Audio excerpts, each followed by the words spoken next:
Bienvenidos a Píldoras de Comunicación, el podcast de las marcas transformadoras.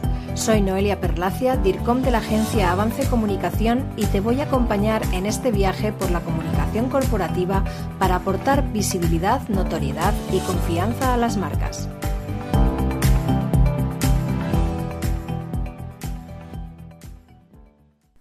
Casi todas las marcas tienen desarrollada su identidad visual en mayor o menor medida. Al menos la mayoría tienen un nombre y un logo. Otros han ido más allá y han elegido una paleta de colores, tipografías e incluso plantillas e imágenes. Los más avanzados tienen un manual de marca donde se habla de todas las aplicaciones, variantes y modos de utilizar dicha identidad. Otra cosa es la identidad verbal. La mayoría de las marcas no la desarrollan, ni siquiera lo intentan. Las que lo hacen se encuentran con una dificultad añadida, que es aplicarla de forma consistente a lo largo del tiempo. En este episodio de Píldoras de Comunicación te voy a explicar paso a paso qué hacer para desarrollar la identidad verbal de tu marca y las dificultades que te encontrarás en el camino. El punto de partida para desarrollar la identidad corporativa siempre es la definición de lo que la propia marca es decir, aspectos ya conocidos como el propósito, la misión, la visión y los valores. Aunque ya lo hemos explicado en otros episodios, vamos a hacer un repaso rápido. El propósito es la razón de ser de la marca. ¿Para qué se ha creado? ¿Cuál es su objetivo principal? La misión es el proceso que realiza para cumplir ese propósito. ¿Qué hace para alcanzarlo? ¿A qué se dedica? La visión es el resultado de este proceso. ¿Qué transformación va a provocar? Y finalmente, los valores se refieren a cómo desarrolla todo ese proceso, bajo qué principios y compromisos. Estos elementos son el alma de la marca y el cimiento sobre el que se construye la identidad y el propio negocio, y tienen que verse reflejados, por supuesto, en la identidad verbal. Otro aspecto que hay que tener siempre presente es la diferenciación. Como ya se sabe, diferenciarse es esencial en un mercado saturado, y por eso hay que identificar qué te hace único y cómo tu marca se destaca de la competencia, es decir, cuál es la propuesta de valor para tus públicos, y la identidad verbal contribuirá a comunicar esa propuesta de valor y mostrarla aún de manera más diferenciada, pero siempre coherente. Una vez que tenemos claros estos aspectos, que aunque son sobradamente conocidos, no siempre se aplican correctamente, comenzaremos a dar los pasos para definir la identidad de marca, y en este caso su parte textual, que es esencial para dotarla de una personalidad propia y destacada. Para definir la personalidad vamos a comenzar hablando de los arquetipos de Jung. Carl Jung fue un psiquiatra y psicólogo suizo que, entre muchas de sus teorías, identificó varios arquetipos que se utilizan para entender la psicología humana y las conexiones emocionales. Digamos que agrupa las características psicológicas de los individuos para llegar a definir 12 modelos diferentes. Aunque se refiere a personas, este modelo de clasificación puede utilizarse como punto de partida para identificar a grandes rasgos cuáles deben ser los rasgos de personalidad de tu marca, de manera que sirva para definir posteriormente su lenguaje, tono y estilo.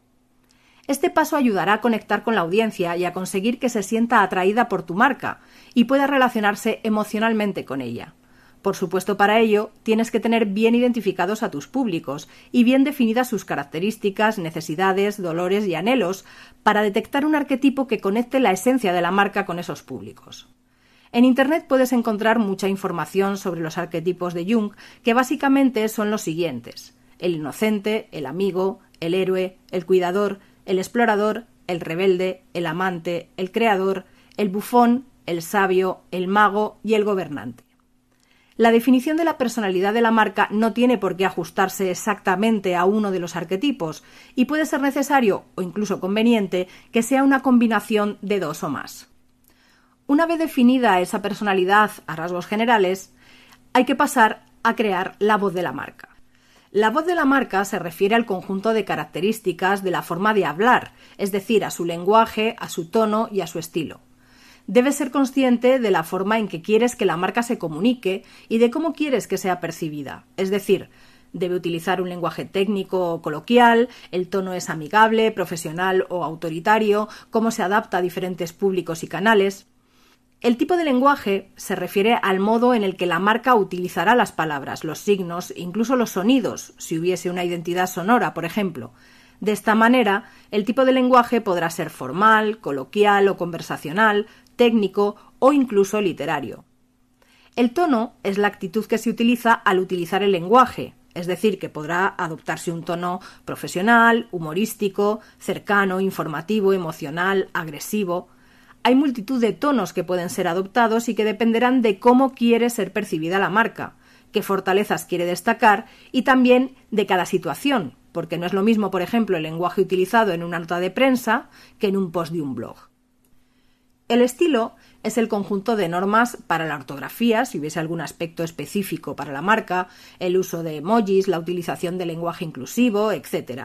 Es decir, cualquier detalle que haga que la comunicación verbal de la marca sea consistente. Esto garantiza que tu audiencia te reconozca y confíe en ti en todas las interacciones, y para ello, definir el estilo supone crear una especie de guía de utilización del lenguaje. Una vez definidos estos aspectos, pasaremos a los territorios temáticos. Los territorios temáticos son los temas que tu marca tratará en su comunicación.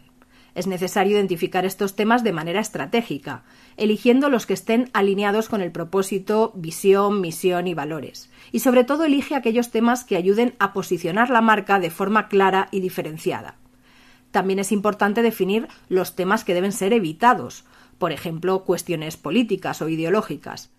Tener una estrategia de territorios temáticos claros ayuda a mantener la coherencia y a que la marca sea percibida como una autoridad en su sector. Al hilo de los temas, habrá que definir también los mensajes clave. Junto con los territorios temáticos, hay que definir estos mensajes que deben ser transmitidos en la comunicación de la marca. Deben ser claros, concisos y fácilmente recordables. También debes identificar mensajes que deban evitarse, porque podrían ser perjudiciales para la marca. Y dentro de los mensajes también habrá que identificar las palabras clave que deben ser utilizadas, que serán términos que definen a la marca y a su propósito. Debes seleccionar palabras que representen la identidad de la marca y asegurarte de utilizarlas de manera consistente en la comunicación verbal. Esto fortalece la asociación entre esas palabras y la marca en la mente de los públicos, ayudando a posicionarla y recordarla. Por otro lado, hay que evitar palabras que puedan tener connotaciones negativas o que no estén alineadas con el propósito y los valores. Por ejemplo, hay marcas, sobre todo marcas personales, que deciden introducir palabras malsonantes en su comunicación porque son coherentes con su personalidad. Otras, sin embargo, las evitan. Dentro de las palabras clave, también hay que analizar si tenemos términos propios, si tu marca utiliza términos específicos como productos o servicios únicos, palabras especiales. Asegúrate de que queden claramente definidos y se utilicen de manera consistente en la comunicación para evitar confusiones y reforzar la identidad de la marca. Otro aspecto que ayuda mucho a crear la personalidad de la marca y a crear contenidos son los insights o verdades interiorizadas. Son ideas preconcebidas que la audiencia tiene sobre un sector, unos productos, unos servicios o incluso sobre la propia marca, e identificar esas verdades interiorizadas permite influir en esas percepciones para cambiarlas o bien para reforzarlas, y siempre es un perfecto punto de partida para crear contenido. Por último, una vez definidos todos los puntos anteriores, deberán plasmarse en un manual de identidad verbal para garantizar la consistencia en todas las comunicaciones. Este documento debe detallar cómo aplicar todos los puntos anteriores en los diversos canales de comunicación de la compañía, ya sean reuniones presenciales u online, llamadas, correos electrónicos y contenidos en medios propios como la web, el blog o las redes sociales, también las notas de prensa, comunicados internos, material promocional, campañas, etc. Esto es necesario para que todos los miembros del equipo estén alineados en su comunicación y no se produzcan contradicciones. Habitualmente, este es el punto más complejo a la hora de desarrollar la identidad verbal.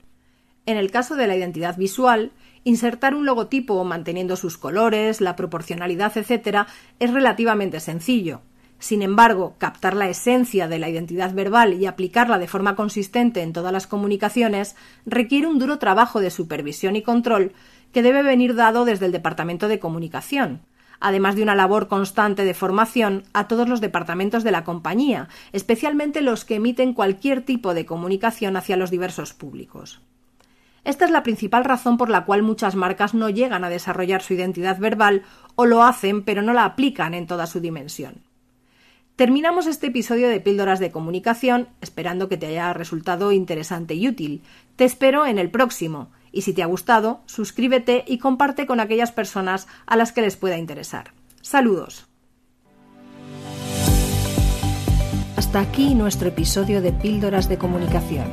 Si te ha gustado, compártelo y no dejes de escuchar el próximo.